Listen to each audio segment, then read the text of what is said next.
તો નમસ્કાર મિત્રો ઠાકરસિંહભાઈ રબારીએ એક વિડીયો બનાવીને મોકલ્યો છે અને એમાં એવું કહી રહ્યા છે કે આપણે જે ઠાકોર સમાજ હોય દરબાર સમાજ હોય કે એમની આપણે લાગણી દુભાય એવું ના કરો। આપણે આગળથી ભેગા રહેવાવાળા છીએ અને આ બંને સમાજો આપણા છે તેમની સાથે આપણા સંબંધો પણ સારા છે। આપણે ભાઈચારાથી રહેવાવાળા છીએ પણ જે ઝઘડો હતો એ બાબતે કોઈ પણ ભાઈ ખરાબ કોમેન્ટો ના કરો એવું ઠાકરસિંહભાઈ રબારી કહી રહ્યા છે। હું તમને વિડીયો બતાવવાના પહેલા જો તમે આપણી ચેનલમાં નવા આવ્યા હોય તો ચેનલને સબસ્ક્રાઈબ કરી દેજો અને વિડીયોને લાઈક કરી દેજો। તો મિત્રો તે વિડીયો જોઈ લો।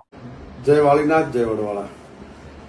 સમગ્ર ગુજરાતના માલધારી સમાજ, દરબાર સમાજ કે ઠાકોર સમાજ ને સર્વ સમાજો હમણાં જે વિવાદો ચાલી રહ્યા છે એમાં હું સમગ્ર માલધારી સમાજના યુવાનોને કહેવા માગું છું, આપણી પરંપરાઓ આપણે તમામ સમાજો જોડે ભાઈચારાથી રહેવાવાળા અને દરબાર સમાજ કે કોઈ પણ ઠાકોર સમાજો કે બીજા તમામ સમાજો સાથેના આપણા વ્યવહારો રહેણી કરણી એ ક્યારેક ઠેસ ના પહોંચે। માત્ર સોશિયલ મીડિયામાં કોમેન્ટો કરીને કોઈ સમાજની લાગણી દરબાર સમાજ કે ઠાકોર સમાજની દુભાયો ન કરવો જોઈએ।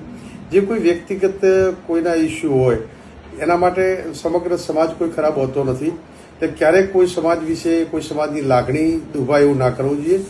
આપે તો સૌ જોયું છે વાળીનાથનો મહોત્સવ હતો ત્યારે સમગ્ર ઠાકોર સમાજ હોય કે રાજપૂત સમાજ હોય દરબાર સમાજ। તો મિત્રો તમે વિડીયો તો જોઈ લીધો હશે। એમાં ઠાકરસિંહભાઈ રબારી એવું કહી રહ્યા છે કે કોઈ પણ વ્યક્તિગત રીતે કોમેન્ટો અમુક લોકો કરે છે તેમના વિરુદ્ધ હોય છે એટલે અમુક લોકો ઉશ્કેરવા માટે કોમેન્ટો કરે છે એવી આપણે ના કરવી જોઈએ। આપણે લાગણીઓ ના દુભાવવી જોઈએ કેમ કે આપણે દરબાર સમાજ, ઠાકોર સમાજ, રબારી સમાજ પછી કુછ સમાજ અને આપણે 18 વર્ણ આપણે ભેગા રહેવાવાળા વ્યક્તિઓ છીએ। આપણે બધા સમાજો ભેગા રહીને ભાઈચારાથી રહીએ છીએ આટલા દિવસોથી, વર્ષોથી રહીએ છીએ, દિવસોથી નહીં। આપણે લોકોએ તો જોયું છો કે આપણે વાળીનાથની અંદર જે પ્રોગ્રામ હતો તેમાં ઠાકોર સમાજ હોય, દરબાર સમાજ હોય, રાજપૂત સમાજ હોય કે ભલે આપણે 18 વર્ણ આપણા બીજા બધા સમાજો પણ છે, બધા જ સમાજોએ ત્યાં આપણે વાળીનાથની અંદર પ્રોગ્રામ હતું તેમાં તમામ સમાજોએ આપણે જે સેવા આપી છે એટલે કોઈ પણ એની લાગણી દુભાય એવું ના કરો તમે। જે સોશિયલ મીડિયાની અંદર અમુક કોમેન્ટો કરે છે તેમાં આપણે કોઈ પણ સમાજની લાગણી ના દુભાય એવું ના કરવું જોઈએ કેમ કે જે રબારી સમાજનો એટલે આપણી સમાજનો કોઈ પણ વ્યક્તિ આવી કોમેન્ટ કરશે તો એમાં સમાજને કોઈ પણ લેવા દેવા નથી। એની પર્સનલ દુશ્મની કાઢવા માટે અમુક લોકો તો કોમેન્ટ કરતા હોય છે એટલે આપણે જે આપણા સમાજોની લાગણી ના દુભાય એટલા માટે એવી કોઈ પણ કોમેન્ટ પણ કરવી જોઈએ નહીં। તો મિત્રો ભાઈઓ તમારું શું કહેવું છે આજે ઠાકરસિંહભાઈ રબારીએ જે વાત કરી એના વિશે તમારું શું કહેવું છે તમે જરૂરથી કોમેન્ટ લખી દેજો અને જો તમે આપણી ચેનલમાં નવા આવ્યા હો તો ચેનલને સબસ્ક્રાઈબ કરી દેજો અને વિડીયોને લાઈક કરી દેજો।